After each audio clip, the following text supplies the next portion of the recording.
Hujambo mtazamaji wa Zone Media, karibu sana. Jina langu naitwa Victor Moshi. Msemaji wa Wizara ya Mambo ya Nje ya Iran, Esmail Bagei, siku ya Ijumaa amelaani vikali kile alichokiita mashambulizi makubwa ya kijeshi yaliyoendeshwa na Israel katika maeneo mbalimbali nchini Lebanon. Alitoa kauli hiyo katika taarifa iliyotolewa na wizara saa chache baada ya jeshi la Israel kuzindua mashambulizi ya anga katika kusini mwa Lebanon siku ya Alhamis, likiyalenga yale iliyoeleza kuwa ni malengo ya kijeshi ya kundi la wanamgambo la Hezbollah. Esmail Bagei alisema kuwa mashambulizi ya Israel dhidi ya Lebanon tangu mwafaka wa kusitisha mapigano na Hezbollah ulipoanza kutumika mwezi Novemba 2024 yamesababisha vifo na majeraha kwa zaidi ya raia 1000 wa Lebanon na yameharibu miundombinu pamoja na makazi ya watu.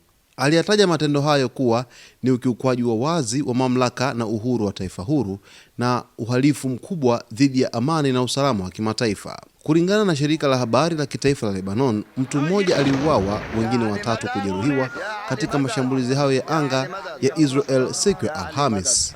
Taifa la Iran limeweza kulaani vikali mashambulizi ambayo Israel imeweza kuyafanya katika taifa la Lebanon, likisema kwamba Israel inafanya ukiukwaji mkubwa wa kuweza kusitisha mapigano na inaleta uchokozi mkubwa sana katika taifa la Lebanon, huku ikitoa takwimu kwamba takribani watu 1000 wamekwisha uawa tangu mapigano yaweze kusitishwa mnamo mwezi Novemba hapo mwaka jana 2024.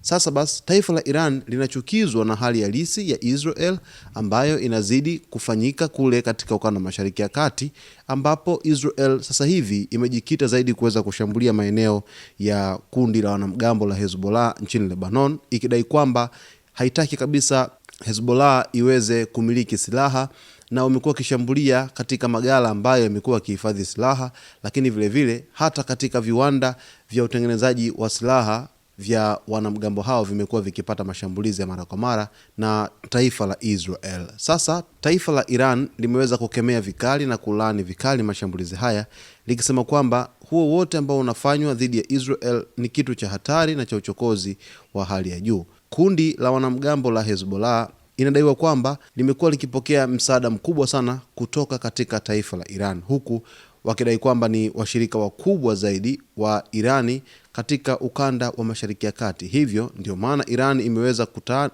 kutoa tamko na kuweza kulaani vikali mashambulizi ambayo yameweza kufanyika dhidi ya Hezbollah. Mashambulizi hayo kwa mujibu wa ripoti imeelezwa kwamba yamesababisha kifo cha mtu mmoja, lakini majeruhi 3 kuweza kujeruhiwa, ambapo Israel iliweza kufanya mashambulizi ya anga kwa kutumia ndege za kivita ambazo zilisafiri moja kwa moja hadi nchini Lebanon na kutekeleza mashambulizi hayo makubwa na ya hatari kwelikweli. Mvutano unazidi kuongezeka kupitia mashambulizi haya ambayo Israel inayafanya huko nchini Lebanon, huku hofu ikitanda kwamba huenda vita vikarejea upya vya Hezbollah dhidi ya Israel katika ukanda wa Mashariki ya Kati. Mtazamaji wetu, kuna mengi utakwenda kujifunza na kuweza kuyajua, kuweza kupata habari motomoto. Nikusihi na nikuombe uweze kutusubscribe, kulike, kucomment pamoja na kushare. Mimi ni Victor Moshi.